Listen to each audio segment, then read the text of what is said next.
পাশাপাশি যে খবরে নজর রাখবো, গ্রেফতার হচ্ছেন পশ্চিম মেদিনীপুরের 3 বিজেপি নেতা। নবান্ন অভিযানে হামলা ছক নিয়ে ভাইরাল ভিডিও এই 3 বিজেপি নেতা টানা জিজ্ঞাসাবাদের পর গ্রেফতার করা হচ্ছে। পুলিশের তরফে গ্রেফতার করা হচ্ছে। নবান্ন অভিযানের আগে গ্রেফতার পশ্চিম মেদিনীপুরের 3 বিজেপি নেতা। যেমনটা জানা যাচ্ছে যে ভাইরাল ভিডিওয়ে নবান্ন অভিযানে হামলা ছক নিয়ে ভাইরাল ভিডিও এই 3 বিজেপি নেতা টানা জিজ্ঞাসাবাদের পর গ্রেফতার করে পুলিশ। মধুসূদন ভট্টাচার্য রয়েছেন আমাদের প্রতিনিধি ফোন লাইনে। মধুসূদন, এই 3 বিজেপি নেতার বিরুদ্ধে কি অভিযোগ সামনে আসছে? নবান্ন অভিযানে যে ভাইরাল ভিডিও, সেই ভিডিওতে কোনো ষড়যন্ত্র, কিসের ছক কষেছিলেন তারা, কি জানা যাচ্ছে?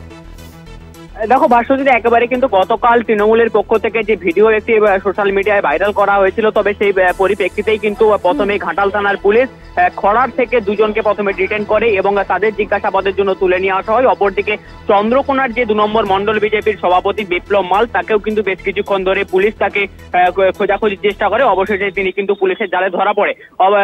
পরবর্তীতে কিন্তু যেটা পুলিশ সূত্রে জানা যাচ্ছে, 3 জনকে কিন্তু ইতিমধ্যে গ্রেপ্তার করা হয়েছে।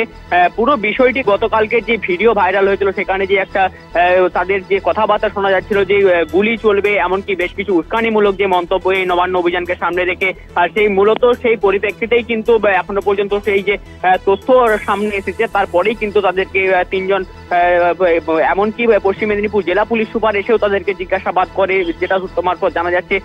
তারপরেই কিন্তু তাদেরকে গ্রেপ্তার করা হয়েছে। একদমই ধন্যবাদ মধুসূদন ভট্টাচার্য। নবান্ন অভিযানে হামলা ছক নিয়ে ভাইরাল ভিডিওয় 3 বিজেপি নেতা টানা জিজ্ঞাসাবাদের পর গ্রেফতার পুলিশের। নবান্ন অভিযানের আগেই গ্রেফতার করা হলো তাদের।